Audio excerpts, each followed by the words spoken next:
Welcome back to Elementary Statistics. In this video, I want to look at interpreting the normal distribution.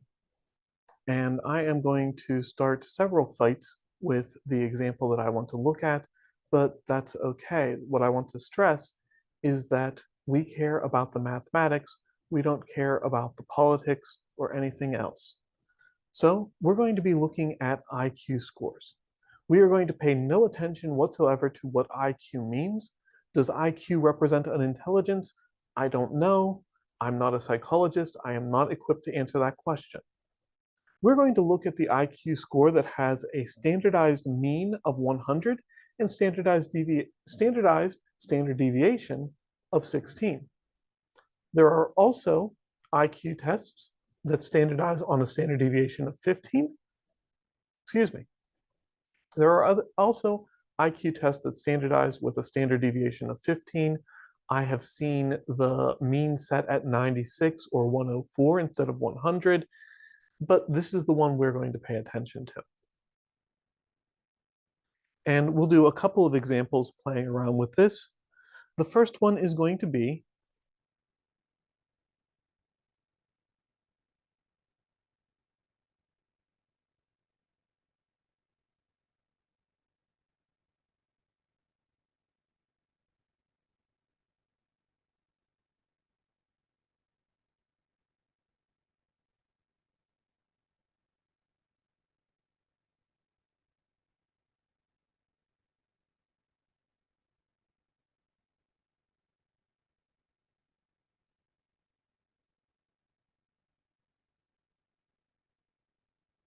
what is the probability that a person who was selected at random has an IQ above 150? Once again, an interesting question for several reasons. First of all, does the IQ test actually still work above 150? What does the IQ score actually mean? And what does it mean to select a person at random? Those are all very interesting questions from a design perspective of this experiment, but this is math class and we don't care. All we care about is that IQ has a mean of 100, a standard deviation of 16, and is normalized.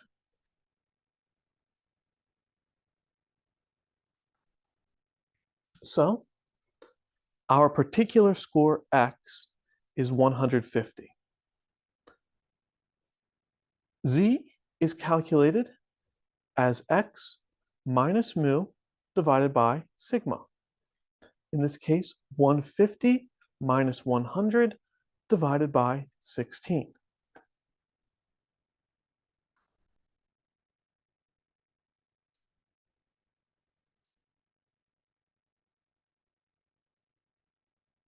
My calculator tells me that that's 3.125. Because of the shape of the standard normal distribution table, I'm going to round that and call it 3.13.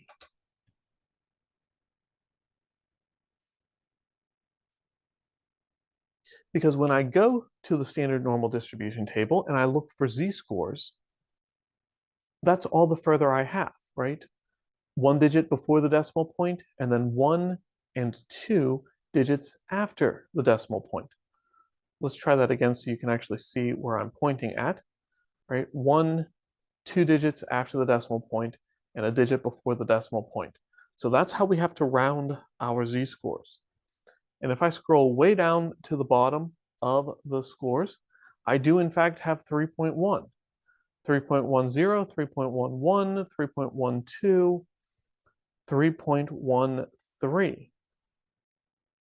Interesting thing that happens when you get this far, the difference between 3.12 and 3.13 is smaller than the precision that they fit on the screen. Either way, A is equal to 0.9991. Or, as we're more accustomed to writing it when we're talking about a probability, 99.91%.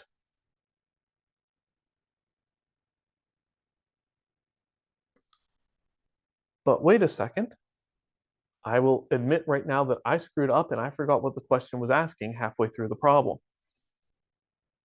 The problem is that I just answered the wrong question.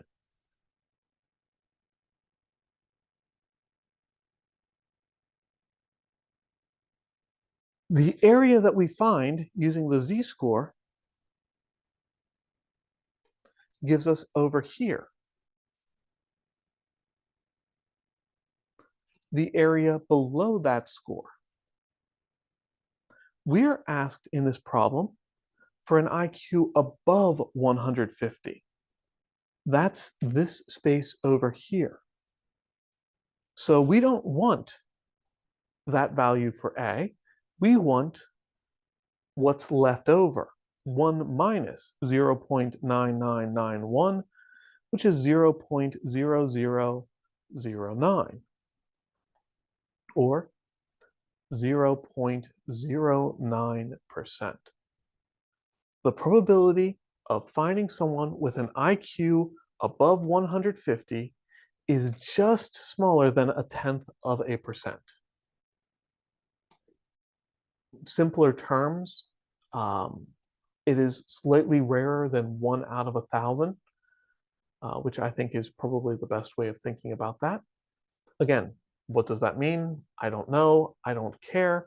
IQ is not what's important to me. Please don't start a fight about what is IQ, what does IQ mean, and is it worth asking these questions? Because all I care about is how does the math work? Let's ask a slightly related question.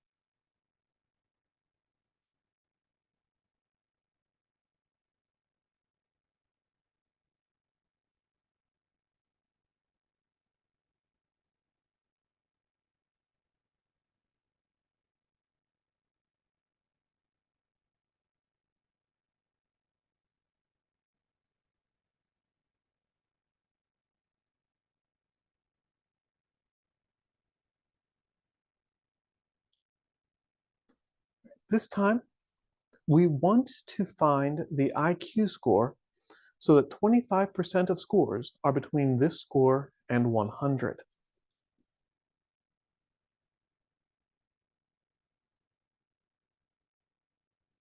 The way this question is phrased is a little bit open to interpretation, because the mean score is 100. That I know. I might be asking about the scores over here, so that 25% of the distribution is in the region I just shaded in blue. I might instead be asking about the score over here, so that 25% of scores are in the region that's shaded in yellow. The question is not clear. I'm going to answer both questions, partly because why not, and partly because it illustrates something interesting about the z-score table.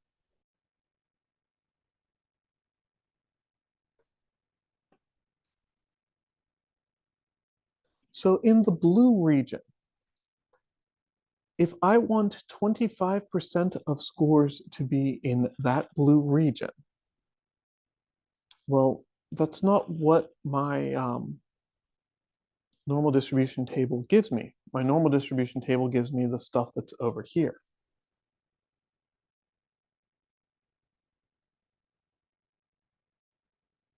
And the blue region isn't quite enough to get there on its own anyway. So we're going to have to take into account one more property of the normal distribution. That one more property is that it is symmetric. In any normal distribution, 50% of scores are above The mean and 50% of scores are below the mean. So if I am dividing this region up, I need to know what percent of scores are in this region. I know that 25% of scores are in this region, and I know that 50% of scores are in this region. That means that I'm looking for 25% of scores. A equals 0.25. I'll go ahead and figure that out right now. Jump into my normal distribution, scroll up. We know it's going to be a negative z-score. That doesn't surprise us. And 25 is right between these two. All right, negative 0.67 is 2514. Negative 0.68 is 2483. I tend to go with the rule of round down. So we're going to go with z equals negative 0.67, the smaller value of the z-score, or the value closer to 0, I guess. I don't know. But that's the z-score I'm going to go with.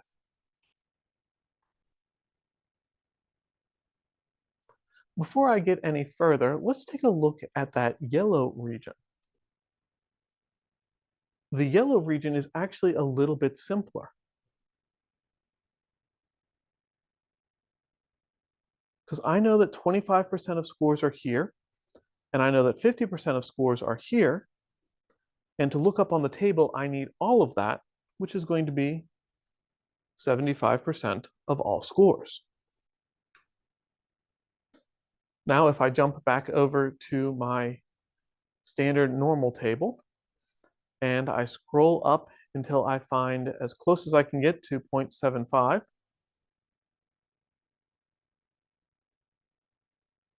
well, it's right here, somewhere between z equals 0.67 and z equals 0.68.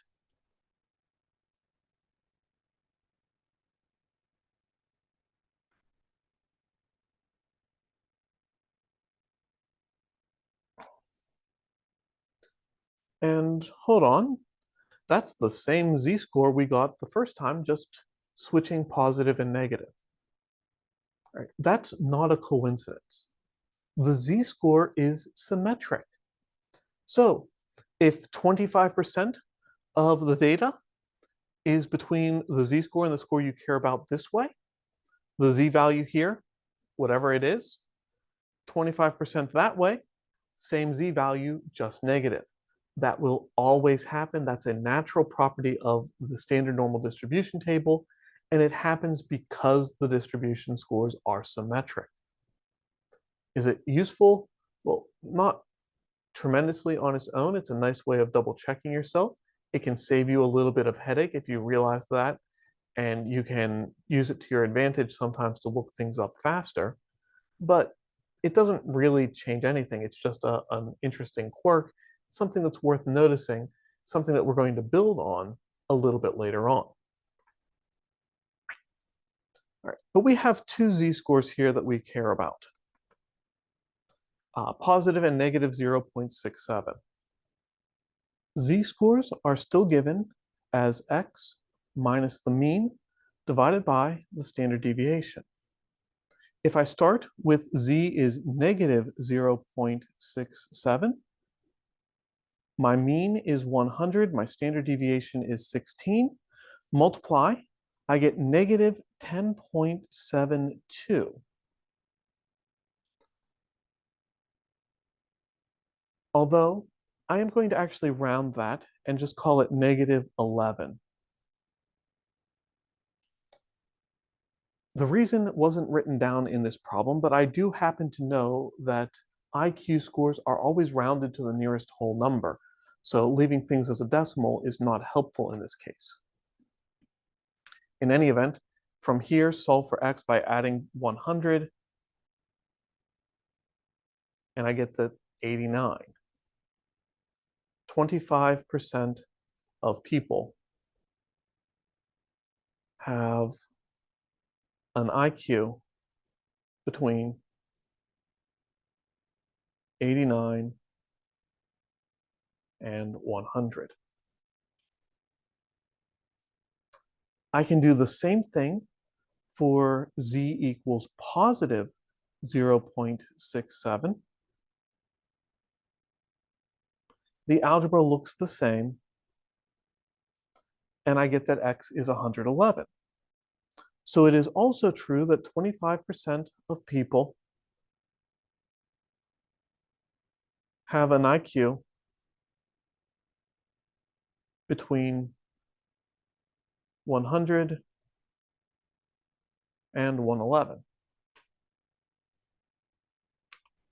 Add those two things together, and 50%, half of all people have an IQ between 89 and 111. A couple of interesting results that come out of that. All right.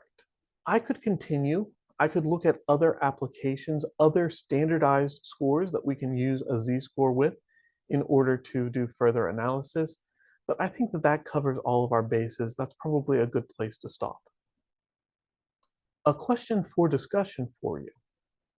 Do you know of any other standardized scores where analyzing them in this way might be useful?